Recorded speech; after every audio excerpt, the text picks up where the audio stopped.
어머니, 애 늦으니까 빨리 좀 가세요. 퇴직 후 내 이름은 사라지고 에데렐라와 반찬 셔틀이라는 딱지만 남았습니다. 며느리에겐 그저 공짜 파출부였더군요. 내 무릎 연골과 맞바꾼 헌신이 비웃음으로 돌아온 순간 30년 국어 선생 박명숙의 눈에 서늘한 작두가 내려앉았습니다. 제 인생에 낀 오타, 지금부터 직접 고칩니다. 무례한 것들의 문장은 가차없이 그어버리겠습니다. 이 통쾌한 복수를 응원하신다면 구독과 좋아요로 함께 해주세요. 어머니, 제가 애 교육 문제는 민감하다고 말씀드렸잖아요. 왜 자꾸 애한테 멸치볶음을 먹이세요? 애 비위 약한 거 뻔히 아시면서. 며느리 수진의 목소리가 거실을 날카롭게 긁고 지나갑니다. 30년 동안 교단에서 수천 명의 학생을 호령하던 내 목소리는 온데간데 없고 나는 그저 유통기한 지난 우유를 들고 서 있는 죄인처럼 고개를 숙였습니다. 내 나이 62, 은퇴하면 우아하게 크루즈 여행이나 다니고 문화센터에서 시 창작 강의나 들을 줄 알았죠. 하지만 현실은 7살 손주 녀석의 똥기저귀를 갓된 무보수 육아 도우미일 뿐이었습니다. 아들놈은 한술 더 뜹니다.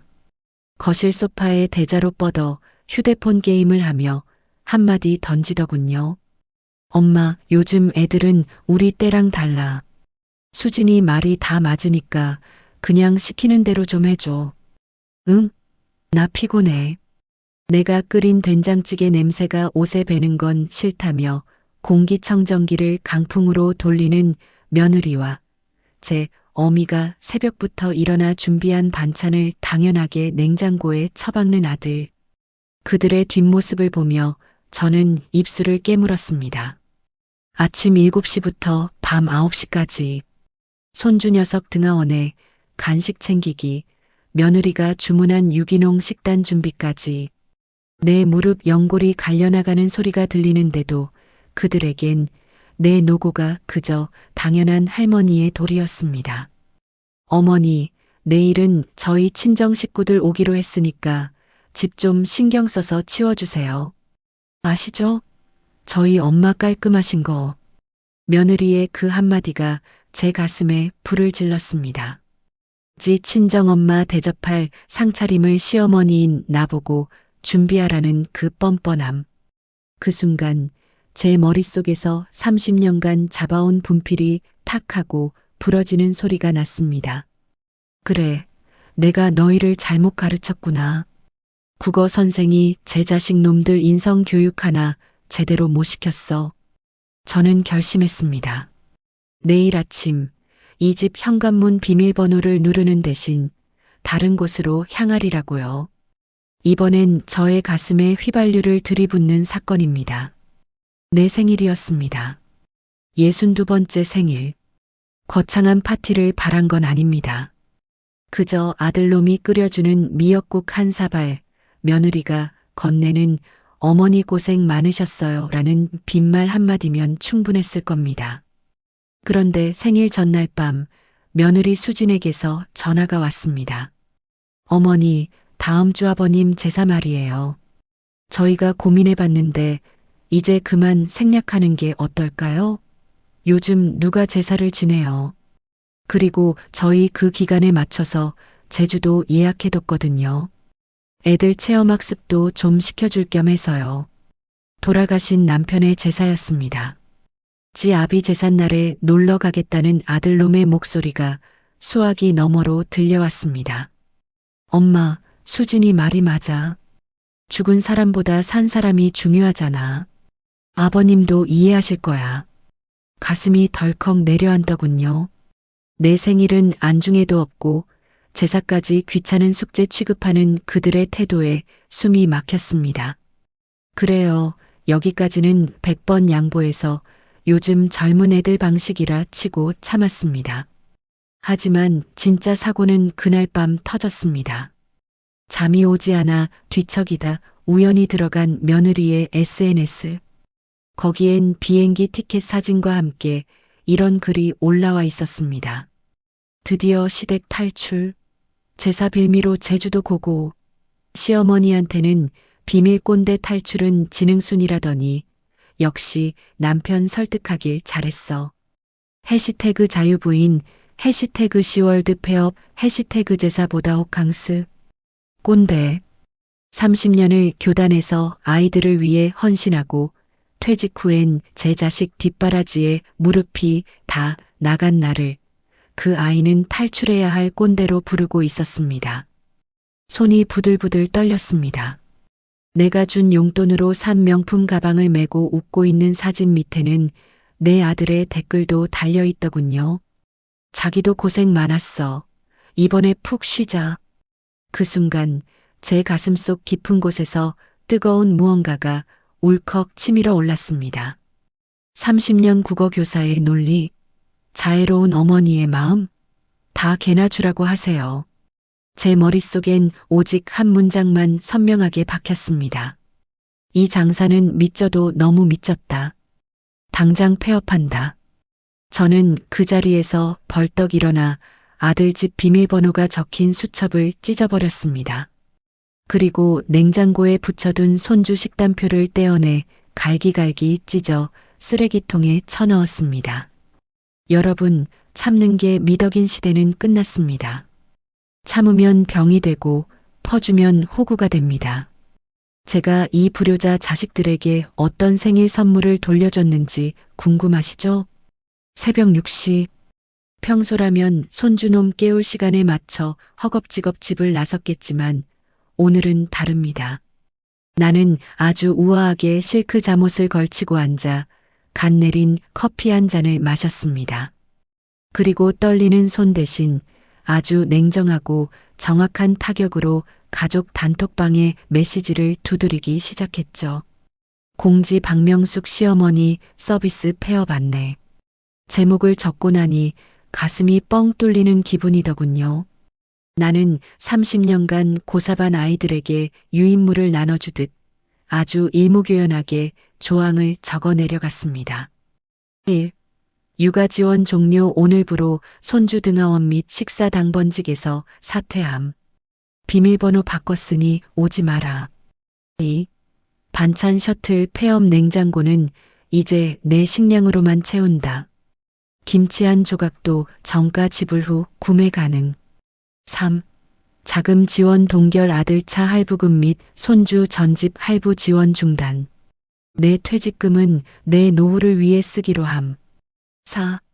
기타 엄마나 어머니를 부를 때는 용건과 함께 입건당 상담료 5만 원 선입금 필수. 이상 위 사항은 공지 즉시 효력이 발생함. 불만 있으면 서면으로 제출하되 읽지는 않을 예정임. 전송 버튼을 누르자마자 일이 순식간에 사라졌습니다. 3초 뒤 휴대폰이 미친 듯이 진동하며 비명을 지르더군요. 며느리 수진이었습니다. 평소엔 먼저 전화 한 통 없던 애가 목소리가 뒤집혀서 전화를 했더군요. 어머니, 이게 대체 무슨 장난이에요? 저 오늘 중요한 미팅 있는 거 아시잖아요. 지금의 유치원 차 올 시간인데 안 오시면 어떡해요? 나는 창밖의 평화로운 풍경을 감상하며 아주 차분하게 대답했습니다. 장난이라니. 국어 선생 출신인 내가 맞춤법까지 완벽하게 써서 보냈는데 이해가 안 가니? 폐업은 장사를 접는다는 뜻이란다. 그리고 내 미팅이 내 알바니? 그건 내 사장님하고 상의하렴. 어머니. 아, 방금 어머니 불렀지? 상담료 5만 원 입금 안 됐다. 끊는다. 전화를 툭 끊고 나니 아들놈한테서 장문의 카톡이 왔습니다. 엄마, 수진이 지금 울고불고 난리야. 제사 지내기 싫다고 한 게 그렇게 서운했어? 좀 유치하게 왜 이래, 진짜. 유치? 나는 헛웃음을 삼키며 아들에게 짧게 답장을 보냈습니다. 니네 마누라 SNS에 꼰대 탈출 축하한다고 댓글 달아준 네 손가락이 더 유치하더라. 제주도 가서 푹 쉬어라. 영원히. 나는 그 길로 휴대폰을 비행기 모드로 바꾸고 백화점으로 향했습니다. 아들놈 집 보증금 보태주려고 아끼고 아꼈던 내 쌈짓돈으로 평소엔 손 떨려 못 샀던 200만 원짜리 명품 코트를 현금으로 긁어버렸죠. 점원이 선물하실 건가요? 묻기에 당당하게 대답했습니다. 아니요, 평생 고생한 나한테 주는 폐업 축하 선물이에요. 비행기 모드를 해제하자마자 휴대폰이 터질 듯이 울려댔습니다. 부재중 전화 57통, 카톡 300개. 지옥이 따로 없더군요. 하지만 내 마음은 히말라야 정상처럼 평온했습니다. 저는 그 길로 백화점을 나와 평소 눈여겨봐 둔 바이크 매장으로 직행했습니다. 사장님, 저기 제일 예쁜 핑크색 스쿠터, 저거 얼마예요? 매장 사장이 눈을 동그랗게 뜨고 묻더군요. 손주 선물하시게요? 저는 가죽 재킷을 걸쳐 입으며 거울 속에 나를 봤습니다. 30년 동안 무채색 정장만 입던 국어 선생은 없었습니다. 거기엔 눈빛이 살아있는 박명숙이 서 있었죠. 아니요. 내 거 살 건데요. 아, 헬멧도 제일 비싼 걸로 주세요. 내 머리는 소중하니까. 아들놈 전세금 보태주려고 모아둔 500만 원이 순식간에 결제됐습니다. 카드를 긁는 순간의 쾌감이란, 이건 단순히 돈을 쓰는 게 아니라 내 인생을 갉아먹던 기생충들을 털어내는 비용이었습니다. 그때 아들에게서 다시 전화가 왔습니다. 이번엔 받았습니다. 녀석의 비명 섞인 목소리가 터져나왔죠. 엄마, 지금 제정신이야? 수진이 오늘 회사 결근했어. 애는 유치원도 못 가고 집은 엉망진창이라고. 지금 어디야? 당장 안 와? 어머 아들. 목소리 톤이 너무 높다. 국어적으로 볼 때 그건 예의가 없는 발화란다. 그리고 나 지금 스쿠터 연수 중이야. 바람이 너무 좋아서 내 목소리가 잘 안 들리네. 뭐? 스쿠터? 엄마 미쳤어? 그 나이에 사고 나면 어쩌려고. 그 돈이 어떤 돈인데. 어떤 돈이긴 내가 내 피땀 흘려번 돈이지. 내 전세금 보태주려던 돈인데 그냥 내 장난감 사는데 쓰기로 했다. 아, 방금 헬멧 결제 문자 갔지? 그거 내 생일 선물로 내가 사준 셈 칠게. 고맙다 아들. 전화를 끊고 헬멧을 고쳐 썼습니다. 그리고 며느리 수진에게 짧은 문자를 하나 더 날렸죠. 수진아, 냉장고에 있는 내 반찬들 다 버려라. 그거 먹으면 꼰대 기운 없는다며? 아, 그리고 너희 친정엄마 환갑 잔치는 호텔 뷔페 말고 집에서 정성껏 차려드려. 효도는 셀프니까. 화이팅! 핑크색 스쿠터가 도심을 가를 때마다 제 가슴 속 응어리들이 하나둘씩 떨어져 나갔습니다. 지나가는 사람들이 저를 쳐다봤지만 상관없었습니다. 평생 남의 눈치, 자식 눈치 보며 살던 박명숙은 오늘 죽었습니다.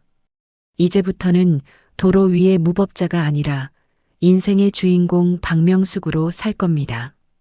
평화로운 일요일 오후 새로 산 가죽 소파에 누워 클래식 음악을 듣고 있는데 현관문 도어락이 거칠게 비명을 질렀습니다. 지문 인식이 안 되자 주먹으로 문을 쾅쾅 두드리는 소리. 보나 마나 아들놈 정훈이었습니다. 엄마, 문 열어. 나 다 알아, 안에 있는 거. 문을 열어주자마자 정훈이 들이닥쳤습니다. 며칠 새 꼴이 말이 아니더군요. 셔츠는 구겨져 있고 눈 밑엔 다크서클이 가득했습니다. 녀석은 거실에 놓인 내 핑크색 헬멧을 보더니 뒷목을 잡았습니다. 엄마, 진짜 이럴 거야? 수진이는 애 보다가 몸살 나서 드러누웠고 나는 회사 일도 못하고 이게 뭐야? 엄마 하나 없다고 집안이 풍비박산 나는 거 보면서 마음이 편해? 엄마가 어떻게 이래? 나는 우아하게 찻잔을 내려놓으며 녀석을 쳐다봤습니다. 정훈아, 너 국어 시간에 인과응보 안 배웠니? 풍비박산이 난 건 내가 없어서가 아니라 너희 부부가 무능해서겠지. 30대 성인 남녀가 제 자식 하나 건사 못해서 어미집 문을 부술 듯이 두드리는 게 정상이라고 생각하니? 아니, 그래도 엄마잖아. 엄마는 희생하고 참는 게 미덕 아니었어? 갑자기 돈을 펑펑 쓰고 연락도 안 되고. 이거 노인성 우울증이나 치매 아냐? 검사 좀 받아봐야겠어. 효도 가스라이팅이 안 통하자 이제는 치매 취급이라니. 나는 헛웃음이 나왔습니다. 치매? 그래, 내가 치매였지. 너 같은 놈을 뒷바라지하면 나중에 효도받을 줄 알았던 지독한 망상증 환자였어. 근데 정훈아, 나 방금 완치됐단다. 내 마누라가 쓴 꼰대라는 단어 한 방에 정신이 번쩍 들더라고. 나는 미리 준비해둔 서류 봉투를 녀석의 가슴팍에 던졌습니다. 이게 뭐야? 내 차 할부금, 명절마다 보태준 용돈, 손주 유치원비까지. 지난 3년간 내가 너희 부부에게 쏟아부은 무상지원금 명세서다. 합계 8,700만 원. 이 돈 청구는 안 할게. 대신 오늘부로 상속 포기 각서라고 생각해라. 내 남은 퇴직금과 이 집은 내가 죽을 때까지 다 쓰고 갈 거니까. 정훈의 얼굴이 흙빛으로 변했습니다. 엄마, 그 돈이 없으면 우리 대출금은 어떡하고 애 교육은? 그건 내 사정이지. 효도는 셀프라며? 그럼 부모 지원도 셀프란다. 자, 상담료 5만 원 입금 안 했으니까 이제 나가주련? 나는 녀석의 등을 떠밀어 현관 밖으로 내보냈습니다. 문이 닫히기 직전 정훈이 절규하듯 외치더군요. 엄마, 엄마 진짜 변했어. 너무 독해. 나는 문을 닫으며 나지막이 속삭였습니다. 아니, 이제야 제정신으로 돌아온 거란다. 이 불효자 놈아. 아들이 울며 불며 돌아간 다음 날 예상대로 이번엔 며느리 수진이 찾아왔습니다. 그런데 이 아이 빈손이 아니더군요. 평소엔 본 척도 안 하던 백화점 과일 바구니를 들고 나타나 아주 살가운 목소리로 노래를 부릅니다. 어머니, 저 수진이에요. 지난번엔 제가 좀 예민했죠? 회사 일이 너무 힘들어서 그랬나 봐요. 여기 어머니 좋아하시는 샤인 머스켓 좀 가져왔어요. 거실로 들어온 수지는 마치 아무 일도 없었다는 듯 냉장고 쪽으로 슬금슬금 다가갔습니다. 그러더니 아주 자연스럽게 반찬통을 꺼내려 하더군요. 어머 어머니, 이 멸치볶음이랑 장조림. 애가 할머니 손맛 아니면 밥을 안 먹어서요. 이것 좀 가져가도 되죠? 저는 소파에 앉아 잡지를 넘기며 아주 우아하게 덧붙였습니다. 수진아, 그 반찬통 옆에 붙은 포스트잇 못 봤니? 수진의 눈이 동그랗게 커졌습니다. 반찬통마다 정성스럽게 적힌 가격표가 붙어 있었거든요. 한우장조림 45,000원, 국산 멸치볶음 12,000원, 특제 양념 깻잎 8,000원. 어머니, 이게 뭐예요? 설마 가족끼리 반찬을 팔겠다는 말씀이세요? 가족? 아, SNS에서 꼰대라고 부르던 그 가족 말이니? 수진아, 내가 국어 선생하면서 경제 공부도 좀 했거든. 세상에 공짜 점심은 없단다. 내 노동력, 가스비, 재료비, 그리고 내 무례함을 견딘 내 정신적 위자료까지 합산해서 아주 저렴하게 책정한 거야. 수진의 얼굴이 파르르 떨리더군요. 어머니, 진짜 너무하세요. 저희 맞벌이 하느라 힘든 거 아시잖아요. 너희만 맞벌이니? 나도 지금 박명숙 인생이랑 맞벌이 중이란다. 그 반찬들, 동네 반찬 가게보다 훨씬 고퀄리티야. 살 거면 카드 결제도 가능해. 아, 며느리 할인은 없다. 너희가 나한테 해준 시어머니 할인이 너무 커서 말이야. 결국 수지는 과일 바구니를 다시 챙겨 들고 씩씩대며 나갔습니다. 나가는 길에 한마디 던지더군요. 어머니, 이 반찬들 안 주시면 저희 이번 주 친정 모임 때 어머니 욕먹어도 몰라요. 저는 현관문을 닫으며 아주 상쾌하게 소리쳤습니다. 마음껏 해라. 욕먹는다고 내 배가 꺼지니? 내 냉장고 비는 게 더 속 쓰리단다. 텅 빈 냉장고를 보니 오히려 마음이 꽉 차는 기분이었습니다. 며느리에게 퍼주던 반찬 대신 이제 그 자리는 오직 저만을 위한 신선한 식재료와 비싼 와인으로 채워질 겁니다. 여러분, 냉장고가 비어 있어야 진짜 내 인생이 보인다는 거 이제야 알았습니다. 며느리가 나가고 정적이 찾아온 거실을 둘러보았습니다. 그동안 이곳은 손주 녀석의 플라스틱 장난감과 아들놈이 던져놓은 양말, 며느리가 사다 나른 친정엄마 취향의 화분들로 가득했죠. 저는 그날로 인테리어 업자를 불렀습니다. 사장님, 여기 거실 벽면 전체를 서재로 만들어주세요. 그리고 이 소파 버리고 아주 큰 원목 테이블을 놓을 겁니다. 여긴 이제 거실이 아니라 살롱이 될 거니까요. 아들 부부에게 퍼주던 돈을 내 공간에 쏟아붓기 시작하자 집안의 생기가 돌기 시작했습니다. 30년 국어 교사 짬바를 살려 SNS에 공고를 올렸죠. 박명숙의 매콤한 문학살롱시 읽으며 인생의 가시를 빼내는 시간. 처음엔 누가 올까 싶었지만 웬걸요? 호구 시어머니 폐업 선언을 지켜보던 동네 주부들과 은퇴한 제 또래들이 구름처럼 몰려들었습니다. 선생님, 저도 시어머니 뒷바라지 하다가 병 얻었어요. 제 인생은 어디 있나요? 명숙 씨, 나도 자식놈 장가 보내면 끝날 줄 알았는데 손주까지 내 차지네. 나 좀 살려줘. 살롱은 금세 눈물바다와 웃음바다를 오갔습니다. 저는 그들에게 나태주의 시를 읽어주는 대신 아주 현실적인 거리두기법과 나를 위한 문장 쓰기를 가르쳤습니다. 수강료를 받으니 통장은 두둑해졌고 무엇보다 누군가의 할머니가 아닌 박명숙 선생님으로 불리는 짜릿함이란. 그러던 어느 날 살롱 문이 벌컥 열렸습니다. 며느리 수진이었습니다. 예약도 없이 들이닥친 수진은 우아하게 차를 마시며 시를 낭독하던 우리 모습을 보고 기가 찬 듯 소리를 질렀습니다. 어머니, 지금 여기서 뭐 하시는 거예요? 애는 지금 어린이집에서 열난다고 연락 왔는데 어머니는 여기서 팔자 좋게 시나 읽고 계세요? 당장 가셔야죠. 살롱에 모인 사람들이 일제히 수진을 쳐다봤습니다. 저는 돋보기를 고쳤으며 아주 차분하게 시집을 덮었습니다. 수진아, 문학살롱의 기본은 경청과 예의란다. 그리고 여긴 내 사업장이야. 업무 방해로 신고당하고 싶지 않으면 나가서 정식으로 예약하고 오렴.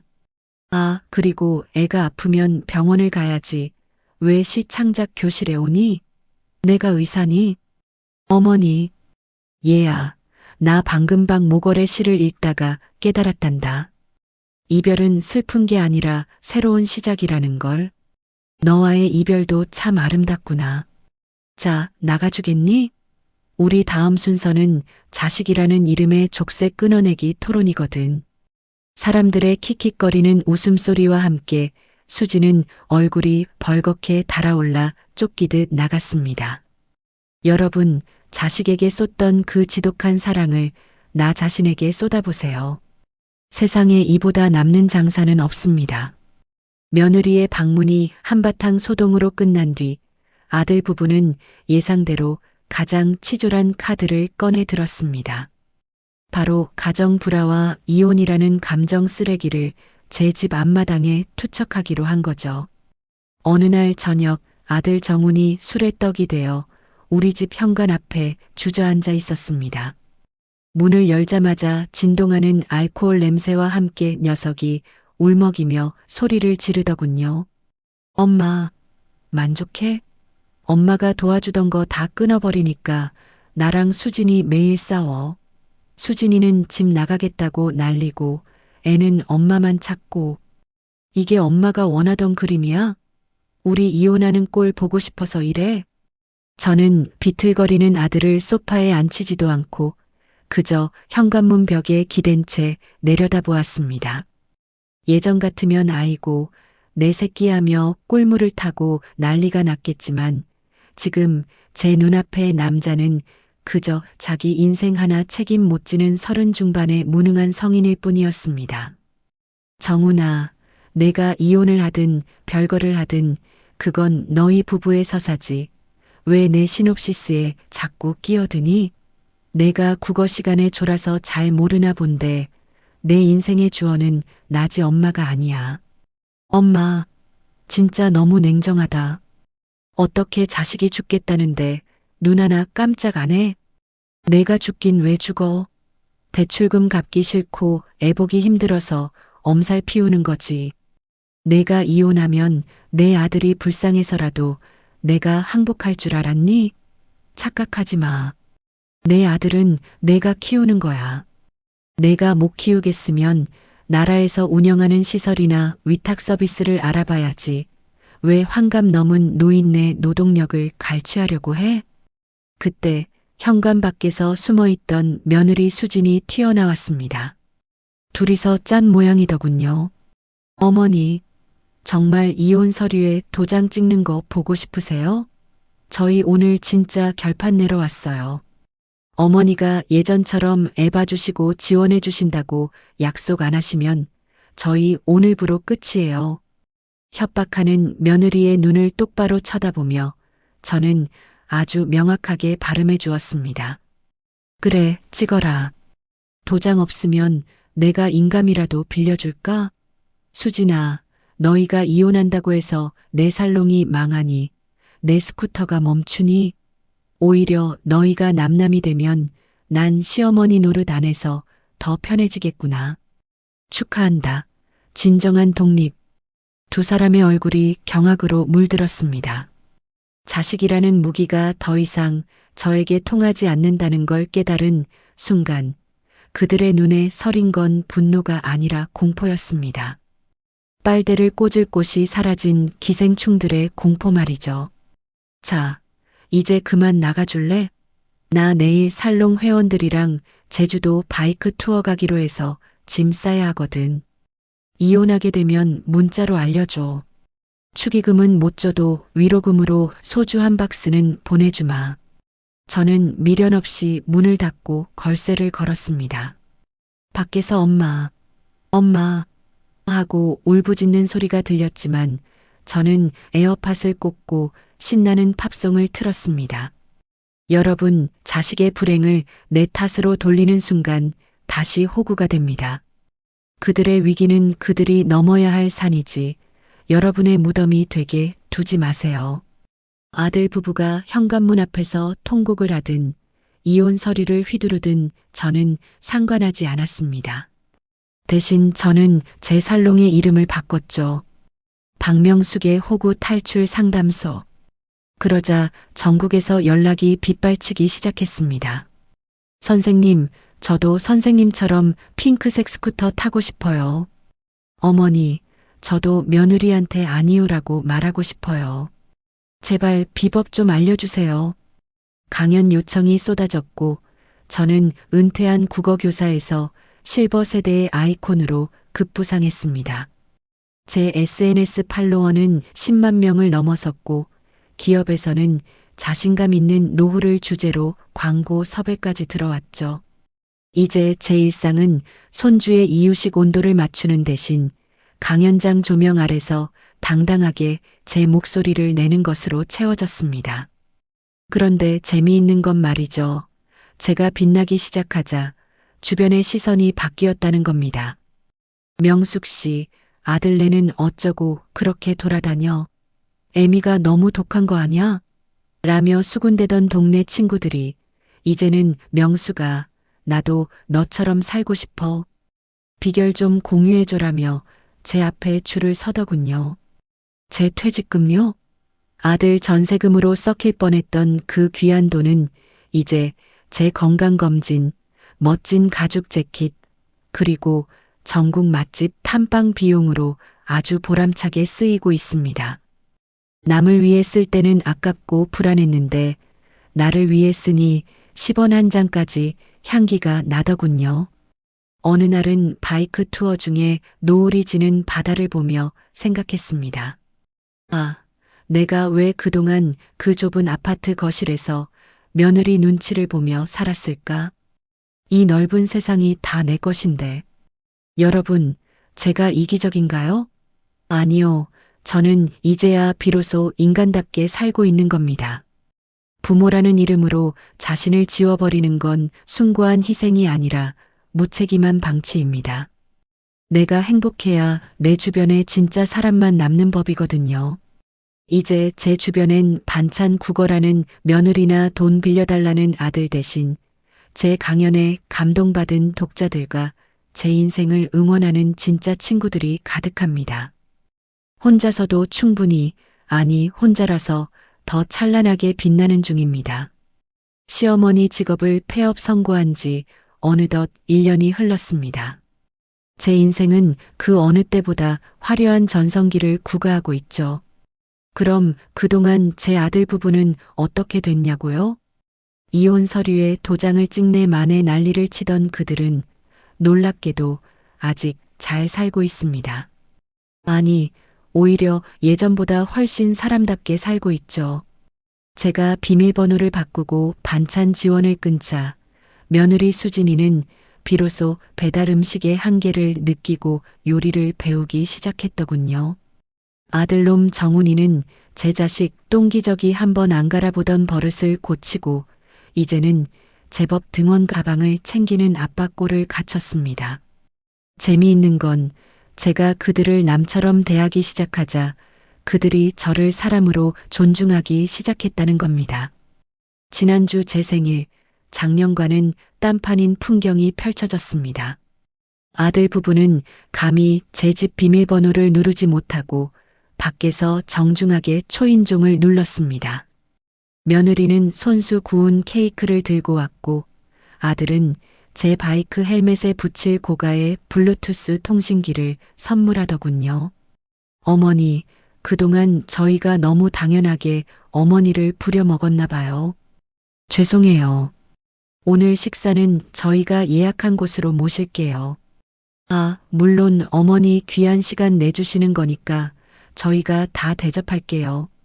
나는 며느리가 내민 케이크를 보며 빙그레 웃었습니다.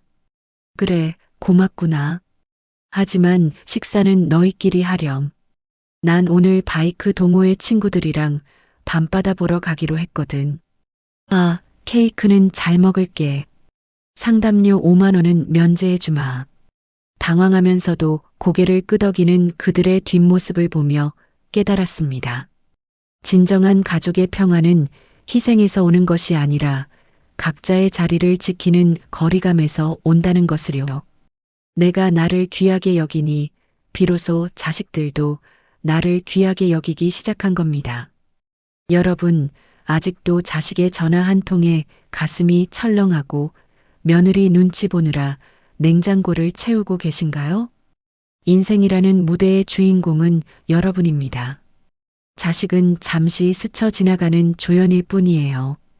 조연이 대본을 망친다고 주인공인 여러분까지 무대에서 내려올 필요는 없습니다. 지금 당장 여러분의 호구 영업을 종료하세요. 간판을 떼어내고 그 자리에 여러분의 이름을 새기세요.